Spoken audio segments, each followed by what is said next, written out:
Freitas, diretor de novos negócios do Mosquito CRM, e hoje a gente vai falar de um assunto muito importante, como conseguir mais vendas, mas não necessariamente do jeito clássico, que é apresentando as características do produto, mostrando um monte de característica técnica. A verdade é que, normalmente, essas características técnicas, elas atrapalham a venda muito mais do que ajudar ela. Então a gente vai falar sobre um conceito muito importante que é: vender é guiar o cliente para o sucesso. Não é apresentar a característica do produto, é realmente levar o cliente para algum lugar de sucesso para que ele tenha mais resultado através do seu produto. E isso não se dá por características técnicas. Então, vamos lá, vender é muito mais que apresentar um produto.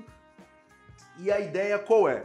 Quando a gente começou a fazer essa busca, quando a gente começou a fazer essa análise sobre exatamente esse assunto, a gente foi atrás de pesquisar mais de 1000 vendedores aí, em mais de 200 empresas, indo atrás de o que esses caras tinham de diferente dos outros. Por que um vendedor é o top seller naquela empresa? Por que esse cara aqui vende mais que todos os outros? E a gente queria saber qual era o background, para a gente ajudar as empresas a conseguir contratar mais assertivamente, conseguir achar mais esse profissional no mercado. Então a ideia era realmente encontrar essa informação. Isso aí que a gente descobriu que não existe background padrão. Não tem um background padrão, a gente acabou jogando aí bastante tempo e esforço em cima dessa pesquisa, mas a gente não conseguiu achar um dado conclusivo do porquê que esse cara era um bom vendedor, por que ele se tornava um vendedor tão melhor do que os outros. Mas o legal, e para nossa sorte, foi que a gente não só perguntou para ele o que ele estava fazendo, de onde que ele surgiu, porque a gente achou professor, a gente achou livreiro, bibliotecário, professor de educação física, atleta profissional, a gente achou de tudo que era background e não conseguiu achar uma hegemonia, uma coisa assim, pô, se ele tem esse background, isso daqui faz com que ele seja um bom vendedor. Então, a gente pesquisou o que faz com que ele seja, por que o vendedor, o top seller, o melhor performer da empresa é essa pessoa. E aí a gente descobriu alguns dados muito legais. Basicamente, nessa pesquisa de medição do por que esse cara é o melhor, por que essa pessoa está na frente dos outros, a gente viu que menos de 20% do tempo dessa pessoa em reunião era falando de características técnicas. Então vamos pensar o seguinte, uma reunião de 1 hora. Poxa, 1 hora de reunião, 20% dessa reunião dá 12 minutos. No máximo, 12 minutos do tempo de uma reunião de 1 hora, o vendedor passou falando de características técnicas. Isso é bem complicado porque, afinal, quanto mais a gente pensa que a característica técnica é o que faz a pessoa comprar de mim, mais a gente vai querer falar sobre ela. Só que é aí que a gente começou a encontrar os pontos de divergência. Não é por aí, não é bem por aí. Na verdade, esse tempo que o vendedor fica falando de característica técnica, ele fica possivelmente perdendo a atenção do cliente. O cliente hoje já está no momento 2.0 e é aquele cliente que se informa, que vai atrás, que pesquisa na internet antes de falar contigo, que foi atrás de informações. E essa pessoa, ela já tem dados, ela já tem alguma análise, ela já está comparando você com outras pessoas da internet que ela também encontrou. Então, se você ficar preso a características técnicas, possivelmente você não está trazendo nada de novo para a mesa. E aí, com isso, dá uma ruim gigante. Outra coisa legal que a gente descobriu é que 40% do tempo, em média, da reunião desse top performer da empresa, ele ficava ouvindo o cliente. Pô, ouvindo a pessoa que está falando com ele e realmente prestando atenção, ouvir de verdade, coletando dados, coletando informações de como é que está a realidade dessa pessoa, por que ela está buscando um produto para isso, como é que ela pensou em resolver isso, quanto ela gastou nisso já, quanto de esforço ela perde sem essa solução rodando e realmente tendo essas informações fica muito mais fácil de fazer a venda. Então, quando você faz as perguntas certas e deixa a pessoa falar, você na realidade está se armando, está ganhando informações para poder utilizar isso depois com uma venda mais assertiva. E aí, a gente chegou numa média bem interessante, que é a média de uma pergunta para cada 2 afirmações. Pô, uma pergunta vai gerar 2 afirmações na mão do vendedor. Então a primeira pergunta, sei lá, cara, como é que tá teu processo hoje na tua linha de produção? E a pessoa vai falar como é que tá o processo, o que tá acontecendo, as dificuldades. Poxa, deu um problema na minha esteira rolante esses dias.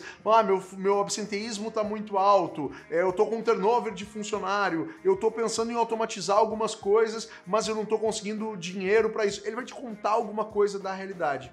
O que você, como vendedor, tem que fazer? Você pega essa informação, trabalha essa informação, então você aceita essa informação, você recebe ela e você vai trabalhar ela com uma afirmação em cima do que a pessoa acabou de falar, ou seja, uma constatação em cima do fato que a pessoa te trouxe agora. Ah, você teve problema na esteira? Putz, cara, e quando dá problema na esteira é um horror, porque você tem que colocar pessoas só para arrastar o teu produto. A esteira não tá funcionando, cara, isso realmente dá um trabalho gigante. E o pior é que se a tua esteira for importada, vai levar aí até 3, 4, 5 meses para arrumar e você vai ter que dar um jeito, vai ter que começar a trabalhar por gravidade ou outros caminhos. Pô, cara, eu realmente vejo que isso é um problema. Ou seja, você se colocou no lugar daquela pessoa.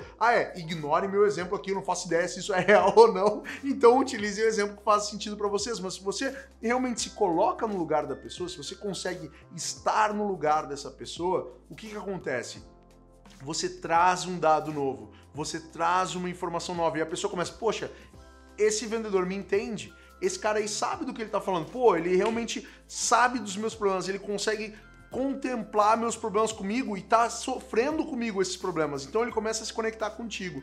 E aí, nesse momento, você faz a sua segunda afirmação, que é justamente como evitar esse tipo de problema. Então, se eu perguntei sobre a esteira rolante do cara, se eu perguntei sobre o processo industrial dele, eu possivelmente tenho uma solução para ajudar isso. Olha, cara, com um processo de indústria 4.0, você pode ter pequenos beacons dentro da sua empresa que te identificam aonde você faz essa manutenção preventiva para impedir justamente que a tua esteira tenha problema. Ou se for um processo inevitável, você tem 1, 2 semanas de antecedência onde você já pede o reparo e ganha aí essas semanas lá na frente.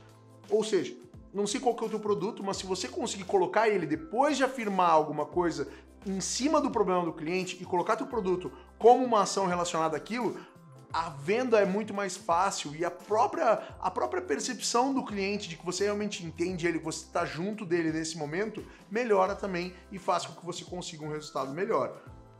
Então vamos lá, o que o vendedor ele tem que fazer para conseguir isso? Ele vai aplicar basicamente alguns pontos, eu até deixei eles aqui no slide, presta atenção. Storytelling, gatilhos mentais, aqui são os gatilhos utilizados, rapport, que é a fase de se colocar no lugar da pessoa, é quase como uma empatia ali, mas simplesmente usando isso para que você consiga criar uma conexão com a pessoa. Follow-up, o fato de você ligar para essa pessoa, interagir com essa pessoa depois para que tenha a venda. Apresentação comercial, você sempre vai ter que apresentar seu produto, sempre vai ter que mostrar ele de uma maneira comercial, lidando com objeções para conseguir os resultados. Então são basicamente essas as ações que a gente identificou que um vendedor de alta performance faz para conseguir seus resultados. E aí, o mais louco foi que eu, não consigo aceitar essa informação. Eu vou pro Google, o Google vai me contar o que é vendas, vai me contar o que é isso. E aí eu fui lá pro Google e fiz essa pesquisa. Google, me conta aqui, vendas, o que é isso? E aí o Google me retornou com essas imagens aqui.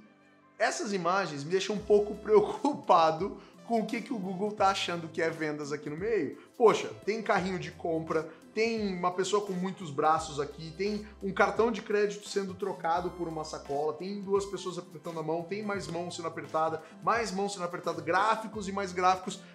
Poxa, Google, mas para aí, vender não é guiar o cliente para o sucesso? Vender não é ser a pessoa que vai resolver os problemas desse cliente através de um produto? Por que o Google não me mostra isso como imagem? E vou te dizer, não é só isso. Quando você procura vendedor no Google, presta atenção. Fui no Google Imagens procurar vendedor. Olha o que o Google me mostrou. O Google não me mostrou uma pessoa guiando o cliente para o sucesso. O Google me mostrou uma pessoa gritando com o megafone, me mostrou um cara sendo chicotado, me mostrou o Leonardo DiCaprio aqui com o Lobo de Wall Street, me mostrou muita gente apertando mão, mas pouca gente realmente guiando o cliente para o sucesso. Mas o que mais me preocupou, na realidade, é esse cara aqui. É isso que o Google mostra como vendedor hoje. É sério, Google, presta atenção na cara desse safado. Olha esse cara aqui, cara, não dá. Ele tá só empurrando o contrato pro cliente, ele tá só querendo que o cliente assine com ele. E isso é o que mais me preocupa. Se hoje a gente é esse tipo de vendedor, se a gente passa essa imagem pro mercado, pros nossos filhos, para as pessoas que perguntam o que a gente faz, você fala vendedor, se é isso que aparece na cabeça deles, se é essa imagem desse carinha, eu fico preocupado e eu acho que a gente tá fazendo alguma coisa muito errado.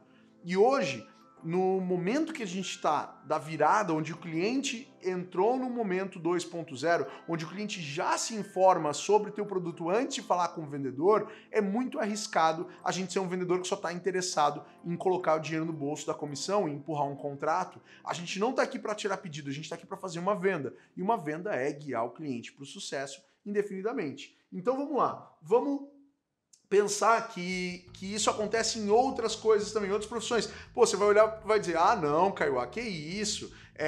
Isso daí em qualquer profissão o Google vai mostrar imagens negativas. Pois é, eu fiz essa busca, eu procurei lá, motorista no Google. Presta atenção o que o Google me mostrou como resultado. Olha a cara desses malucos, cara. Tem carinha aqui com cap, com luva. Olha esse motorista do ônibus sorrindo. Nunca peguei um motorista de ônibus sorrindo pra mim. O máximo que aconteceu foi quando caiu umas laranjas, tudo lá. O cara ficou rindo da minha sacola que rasgou. Pô, é muito difícil a gente aceitar que outras profissões sejam muito mais bem vistas que a gente. Duvido que você não conheça a história de um motorista que te sacaneou, que foi ruim, que estava estressado, que brigou. Pô, é uma profissão que deixa a pessoa estressada e não mostra uma imagem tão negativa quanto o Google mostra de vendedor.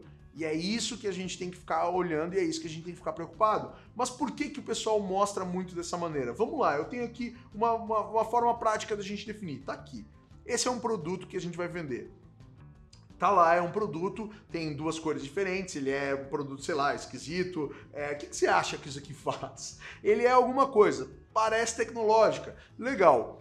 O que esse produto traz para a mesa? Bom, vamos descobrir características técnicas dele então. Então ele tem cores variadas, ele é portátil, ele é tecnologia de ponta, ele é de fácil utilização, valor acessível, tem Wi-Fi, tem Bluetooth, regulação de altura, configuração automática, instalação gratuita, ele é a prova d'água ultra silencioso, resistente, feito no Japão, com padrão de qualidade internacional, pesando menos de 1 kg, e a gente parcela ele em 12 para você. É assim que hoje muitas pessoas fazem a venda. Enchem de características, falam um monte de coisas ali técnicas, mas nada disso está trazendo o produto para minha realidade. Nada disso está me fazendo eu efetivamente comprar esse produto. Primeiro, não sei o que ele faz. Eu vi que ele é Wi-Fi e Bluetooth, mas e daí? O que ele faz? Qual que é o propósito do produto? É um aspirador? É um mini freezer? É um carregador USB? É, sei lá, um laser? É uma caixa de som? O que é isso daqui? Eu não sei. E quanto mais eu fico nessa dúvida, pior eu sou como vendedor e pior é para o cliente também. O cliente não sabe se aquele produto realmente vai resolver. E quando a gente fala em vendas complexas, isso se torna uma proporção muito maior. Isso fica uma coisa muito mais complicada. E quanto mais a gente ficar entrando nessas características, pior vai ser para o nosso cliente no final das contas. Então, quanto a gente foca no que está sendo vendido, mas não no produto, não na característica técnica, mas sim a gente vai fazer perguntas levantando as dores do potencial cliente e só então usando essas dores para colocar na realidade do cliente. Com essas dores, a gente tem especificidade e a gente coloca na realidade da pessoa com quem a gente está falando. Uma venda, ela tem que ser pessoal, ela tem que afetar a pessoa emocionalmente, ela tem que afetar a pessoa na sua pessoalidade, no que ela sente. Tudo bem que é uma venda B2B, tudo bem que é para outra empresa, tudo bem que é uma venda que, porra, são 20 milhões. Cara, ainda assim vai afetar aquela pessoa diretamente como? Quais são os sonhos dessa pessoa? Quais são as aspirações dessa pessoa? Ele quer subir de cargo na empresa? Poxa, vamos falar disso durante a nossa venda. Ele quer passar mais tempo com os filhos? Vamos falar disso na nossa venda. Entender quais são as dores dessa pessoa para que o produto possa se adaptar. Poxa, quanto tempo você perde com seus filhos e quanto tempo seus filhos se dedicam a você? Pô, que tal tu ter um produto que seja facilmente regulável, que seja instalação gratuita e que, pô, conecta no Wi-Fi, conecta no Bluetooth, ou seja, você não tem trabalho nenhum para deixar ele ligado e fazer funcionar e você poder ficar com as suas crianças. Então, eu sei que é um apelo e que de repente uma empresa não vai olhar tanto para isso, mas você acaba lidando com pessoas no final das contas e a pessoa sempre vai valorizar aquilo. Então, você pode falar de argumentos mais amplos e que batam mais em características da empresa também. Poxa, se você consegue configurar isso aqui automaticamente, você não precisa ter 3 pessoas no teu piso de fábrica para lidar com isso, porque já é um botão e configurando. Não tem que ninguém ficar passeando pela fábrica apertando o botãozinho. É um botão e sincroniza todo mundo. Já vejo como vantagem para o teu RH. Você não precisa contratar isso. Eu imagino hoje, que área você gostaria de ter mais 3 pessoas? É simplesmente no piso, apertando o botão? Não é, cara. Isso você vai usar sensores. Você não precisa de alguém lá com uma prancheta na mão. E é aí para isso que eu tô aqui. Ou seja, você cria uma narrativa, cria uma história e consegue se inserir dentro do problema que o teu cliente te trouxe.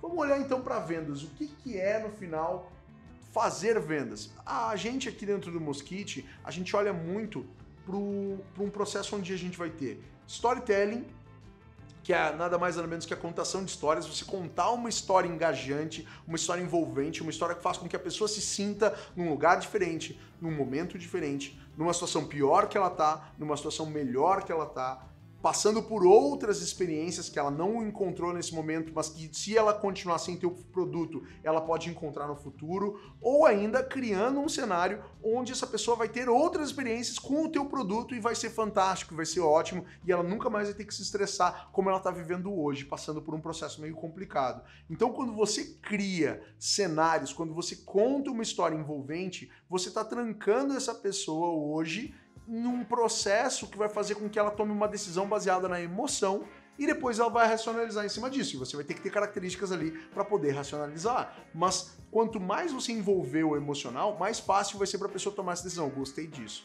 isso eu achei legal, isso é o que eu quero para mim, e é isso que ele vai caminhar para tomar a decisão e a escolha com você. Então o storytelling ele vai ser feito usando nomes, usando datas, usando locais e usando sensações. Então quando eu vou contar uma história, eu vou falar um nome de uma pessoa envolvida, vou falar um local onde aconteceu essa história, quando que isso aconteceu e como é que eu estava me sentindo, como é que a pessoa estava sentindo, o que estava nos fazendo sentir. Se eu contar uma história ruim, eu quero que a pessoa que está ouvindo se sinta mal e pense, pô, cara, realmente é assim, nossa, cara, que bad. E se eu contar uma história boa, eu quero que ela fique eufórica e pense, putz, cara, isso aí eu quero resolver. Quando que eu vou contar uma história ruim? Quando eu quero que ela se coloque no lugar de alguém que está indo pra vala. Quando eu quero mostrar, cara, as coisas estão bem complicadas. Se você não resolver isso, vai dar ruim. Quando eu vou contar uma história boa? Quando eu vou falar de preço, logo antes de eu chegar na negociação, eu vou contar, putz, cara, esse cara que tá voando agora, me mandou um presente, ficou super feliz, tá falando comigo, tá super satisfeito com o produto, pô, acabou de virar case, acabamos de fazer um vídeo com ele, e ele tá ali, 2 cidades do lado da tua, isso poderia ser você. Então ele vai estar lá, pô, esse cidadão vai estar lá pensando, cara, é isso que eu preciso, é assim que eu vou resolver. Aí agora vamos falar de preço então, cara, pra gente poder botar isso. Ou seja, no máximo de energia da pessoa, é agora que eu vou falar. E isso eu vou criar esse máximo de energia com uma história bem contada. Outro ponto interessante para que aconteça uma venda é o processo. Que processo você está fazendo? Você está garantindo? Porque hoje, se você é uma indústria, você tem um processo muito bem definido para terminar o teu produto e para a montagem final. E por que não tem isso em vendas? Qual que é o processo? São quantas ligações, quantos WhatsApp, quantos e-mail, quantas interações de qualidade, quantas reuniões, quantas propostas? Você tem isso metrificado? Você sabe exatamente qual é a matéria-prima que entra para ter o produto final? Quanto de manufatura você gasta para fazer esse produto final? Em vendas, eu quero que você tenha uma visão processual do que você faz para vender. Se hoje você faz isso no escuro, é horrível, porque você pode estar lá indo no escuro, caminhando numa reta, tá tudo lindo, tá tudo muito bem. E daqui a pouco você topa o dedão na quina da porta. Por quê? Porque tá escuro, cara, você não viu. E você, a única pessoa que pode julgar e ainda ficar braba é com você mesmo, que você não acendeu a luz. Como é que você vai acender a luz? Tendo os processos bem definidos e bem desenhados. Com essa luz acesa, você sabe, cara, que você não fez o processo. E trouxe mais resultado. Vou atualizar o processo para que todo mundo faça do jeito que você fez. Ó, você não fez o processo, trouxe menos resultado, volta a fazer o processo. Então você tem etapas muito bem definidas e bem engajadas. Um outro ponto aqui são os gatilhos mentais. São as formas de acelerar a negociação, então você vai fazer com que as escolhas das pessoas sejam mais rápidas, baseadas num gatilho mental. Um gatilho de compromisso e coerência, por exemplo, você pergunta para ele, cara, tua necessidade de resolver esse problema de 0 a 10, quanto que é? Se ele falar 10, bicho, ele mesmo disse 10, agora é hora de você aproveitar isso. Não fica ali pensando, ah, pois é, cara. Não, cara, você disse que é 10, por isso que eu tô aqui querendo fazer isso mais rápido, porque você falou que você tem pressa, eu quero te ajudar a resolver. Quantos mais você vai olhar? Quantos outros caras você vai ver? Comigo, do jeito que eu te mostrei como a solução funciona, resolve teu problema? Poxa, cara, então tá resolvido, bicho. Para de bater cabeça e vem comigo, vamos resolver essa porra juntos.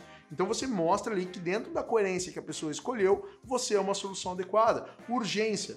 Pô, vamos fechar isso agora, porque tá abrindo no próximo quarter, porque tá subindo meu preço, porque eu tenho pouco produto, porque a pessoa que vai instalar para você tá com a agenda socada, vai entrar em férias lá na frente e nós vamos perder um mês aí. Você cria argumentos de urgência, escassez, cara, só tenho mais esse produto aqui e depois disso eu não vou produzir ele mais. Então eu tô a última chance de comprar ele por esse valor, nesse material, nessa cor, sei lá. Então consigo colocar bastante gatilhos ali para que a pessoa acelere a decisão de compra dela. Só posso usar isso no momento certo. Se eu usar isso muito no começo da negociação, eu me ferro. Se eu usar só no final, eu posso ter feito depois dele já ter tomado a decisão e aí não adianta de nada, só vai parecer que eu sou meio pau no cu ali e fiquei guardando uma coisa que eu não deveria ter usado. Então, quanto mais você perder o timing disso, pior vai ser a eficiência. Use, mas use com sabedoria. Use no momento certo. Tem esses momentos registrados em algum lugar para que você possa efetivamente saber quais são os resultados que você quer e que você vai imprimir isso dentro da tua negociação.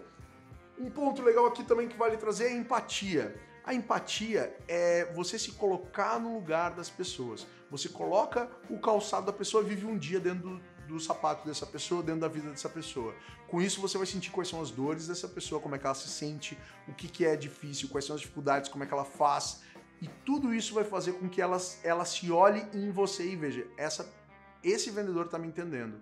Essa pessoa que está do outro lado sabe que eu passo por isso e quer me ajudar. E de verdade, se você efetivamente aplicar empatia no seu dia a dia, você vai querer ajudar do outro lado, porque você sabe como é, você sabe qual é a realidade. E você sentindo essa realidade, você vai querer realmente resolver. Então colocar teu produto por meio de empatia, colocar a tua venda por meio de empatia, se colocar no lugar das pessoas, pode fazer toda a diferença na hora de fechar um contrato e conseguir um resultado melhor, não só para você, como também para o seu cliente. Se coloque no lugar do seu cliente e isso vai fazer com que você guie ele para o sucesso com muito mais facilidade. Outro ponto agora. O outro ponto interessante é o ganha-ganha. Quando o cliente percebe que você vai ganhar alguma coisa, ele vai ficar retranquilo, vai pensar, essa pessoa está se aproveitando de mim. Então você tem que deixar muito claro que ele também vai ganhar. O cliente sempre ganha mais do que a gente. Mas eu também não vou ficar aqui sofrendo, chorando, cara, eu também vou ganhar com isso. Esse desconto que eu tô te dando, na realidade, é porque eu tenho uma meta maior no total das minhas vendas e quando eu consigo fechar um número total, eu ganho um bônus. Então, vale a pena eu te dar o desconto da minha comissão agora, porque eu ainda assim vou ganhar um bônus lá na frente, então tamo junto. Só que eu preciso que você feche isso comigo hoje, senão eu não vou conseguir aplicar isso ou vou utilizar isso com outras pessoas, cara. Porque afinal, eu tenho que bater meu número e eu preciso de você para isso. Vamos fazer esse rolê juntos, cara? Você sai ganhando, você vai ter um desconto inacreditável, ninguém mais tem esse tipo de desconto e eu vou conseguir bater meu número total de vendas. Eu não tô falando só com você, cara, eu tenho mais 3 negociações na rua. Então, bicho, quem fechar primeiro ganhou. Ou seja, tô usando vários gatilhos aqui para que ele veja que eu também vou ganhar, mas que eu também quero acelerar essa negociação. E deixa claro, eu tô acelerando essa negociação por esse motivo aqui. Você vai ganhar porque eu vou te colocar como o melhor implementador, como o melhor instalador. Eu vou ganhar porque eu posso te tirar do meu pipeline, cara, eu posso parar de ficar te ligando, eu posso parar de fazer reuniões contigo em cima desse assunto. Não quer dizer que eu vou te abandonar, muito pelo contrário, quer dizer que eu posso me despreocupar e começar a ter boas noites de sono sabendo que esse problema está resolvido dentro da tua empresa. E essa é a minha maior preocupação. Então você mostra que você realmente está preocupado, usando empatia, usando ganha-ganha, não tem como errar. E esse último aqui, o pessoal fica muito bolado comigo quando eu trago ele para a mesa, principalmente os gestores, mas é o assumir riscos. Ou você assume riscos, ou você não fecha a venda. Quem assume risco costuma ter mais fechamento. Que risco que a pessoa assumiu? Pediu um não, por exemplo. Foi lá e disse, olha, cara, eu falei contigo na nossa reunião, você me disse que você tinha prioridade em resolver esse assunto, mas você começou a fugir, cara, faz 2 meses que eu tô tentando resolver isso contigo, e eu imagino, cara, será que você tá 2 meses com isso parado? Cara, me diz não, é mais fácil. Fala pra mim, Kaiowá, não vou mais comprar, eu achei outra solução, não precisa ficar me enganando aqui. Eu quero o teu sucesso, independente de ser com o meu produto ou não, a gente ficou amigo, cara, eu realmente me coloquei em teu lugar, eu vi que você tá passando por um problema, vamos resolver? Então quando você pede pra pessoa te dizer um não, é um risco tremendo que você tá assumindo, porque ele pode simplesmente dizer, então tá, cara, então não quero mais. E aí você diz, ok, isso é um risco, só que isso também faz com que você feche vendas. Então é assumir um risco ali. Assumir um risco é, por exemplo, não dar um desconto ou dar um desconto a mais. colocar tua cabeça em risco quando tá falando com o forecast do teu time de vendas lá, com o teu gestor. Tu vai dizer, cara, esse cara aqui entra. Nem que eu tenha que cortar meu dedo fora, mas eu vou trazer esse cara aqui. Então você está assumindo um risco também. O vendedor, ele não tem passado. Ele é uma pessoa que, cara, todo mês se reseta. Quanto mais você caminha para isso, mais assumir risco é. Se você não gostasse de assumir risco, você não estava nessa profissão. Então, que tal colocar isso dentro de um processo? Aqui, depois da terceira tentativa de ligação, no período de 2 semanas lá, o cara não fez o compromisso dele, eu estou agendando lá, ele já está me dando 3 cancelamentos de agendamento, coloca no processo, assumir o risco de perder. E aí coloca lá, cara, agora tenta perder ele. Agora teu papel não é mais vender para esse cara, agora teu papel é perder ele, é dizer, bicho, você não vai comprar mais de mim. Então, como é que você vai fazer isso? E aí você tem processos para garantir que você tem uma chance ainda de fechar esse negócio, mas coloca dentro desse processo que esse é o momento de assumir os riscos, que tá tranquilo você assumir esse risco agora, que você pode fazer isso em paz, porque você tentou tudo, você gastou suas energias e não necessariamente conseguiu o resultado que você precisava. Uma coisa legal, gente, quando a gente está falando em vendas, é que não tem background do vendedor, não sei quais são os processos que vão fazer mais resultado, não sei se é um risco pequeno ou grande, então tem muitas incertezas. O que é o mais bacana nisso tudo? O mais bacana é você ter algumas certezas. Tenha alguma certeza no teu processo. Tenha certeza que o cara compra pelo WhatsApp, tenha certeza que ele compra via e-mail, tenha certeza que a proposta faz parte fundamental, tenha certeza que o desconto que você dá é o mesmo do mercado, tenha certeza do que seu concorrente faz, tenha certeza quais são as histórias que têm mais apelo dentro das características técnicas que você trouxe para a mesa. Ou seja, tenha algumas certezas para que a sua venda aconteça. Quais são elas? Desenhe elas, coloca na parede, cara, conta. Ah, eu coloco ali, eu sou o mais rápido. Cara, ser o mais rápido não necessariamente é uma forma de fazer o cliente entender que você é o melhor. Coloca isso dentro de uma história, escreve dentro da parede da tua empresa, cara, bota lá. Na parte de vendas, tá lá. Ah, tinha um cliente que precisava disso e tudo mais, o resto do mercado estava entregando para ele em 3 meses, a gente entregou para ele em 2 semanas, e hoje o nosso padrão é 2 semanas e eventualmente eu consigo fazer em 10 dias para você. Ou seja, mostra esse diferencial, conta a história de alguém que precisava, senão ele ia quebrar e você foi lá e resolveu. Conta, aquele cara tava, sei lá, o Black Friday ia ser daqui 1 mês, e ele tava desesperado querendo resolver. Eu fui lá e resolvi dentro de 1 mês, o Black Friday dele rodou lindamente. Para que a pessoa do outro lado pare e pense, porra, cara, se isso acontecer comigo perto do Black Friday, eu tô ferrado. E aí você conseguiu resolver. E aí a rapidez foi um grande diferencial. Então não adianta só dizer, eu sou o mais rápido do mercado. Mostra onde ser o mais rápido do mercado é realmente uma vantagem e faz com que você venda mais. Beleza? Então vamos lá. Esse aqui é o meu contato, então esses aqui são os minhas formas de me encontrar. É fácil, você pode me adicionar no LinkedIn, você pode me adicionar no Instagram, tem o Mosquito CRM no Instagram também, onde a gente sempre posta conteúdo. Procure nossos canais de vídeo, a gente tem muita coisa legal no YouTube, chama Toca o Sino das Vendas, o conteúdo que a gente faz sobre gatilhos mentais, sobre ancoragem, sobre técnicas de realmente ajudar teu time de vendas a ter uma performance melhor, vendas em evento, tem um monte de conteúdo legal, fica aqui o convite para você participar disso também, interagindo com a gente, mandando dúvidas, mandando perguntas. Espero que eu tenha agregado para você. Se você tiver qualquer necessidade de contato, tá aqui meu e-mail também, tá aqui minhas redes, então fica bem disponível aí. Eu tô sempre muito aberto e tento responder todo mundo num prazo bom, então fica bem tranquilo em me escrever e tirar dúvidas, elogiar ou criticar mesmo e pedir algo a mais em cima do conteúdo, ou dizer se o conteúdo ajudou ou não, fez a diferença, porque afinal a ideia é ajudar vocês. E por isso que esse tipo de ação, esse tipo de vídeo, esse tipo de movimento acaba sendo muito legal e acaba tendo um resultado muito bacana, e a gente do Mosquite fica muito feliz em participar desse movimento e continuar ajudando os vendedores a quebrar essa imagem negativa que o Google tem aí da gente e trazer realmente uma forma bacana e mostrar para o mercado, cara, você tem uma profissão honrosa, você tem uma profissão que ajuda as outras pessoas, que você ajuda as pessoas a ter mais resultado, e é esse o nosso propósito no final das contas. Muito obrigado, espero realmente conhecer vocês ao vivo. Se me encontrar pela rua, me paga um chopp. Vamos trocar uma ideia, fica bem à vontade para interagir com a gente. Foi um prazer e até a próxima.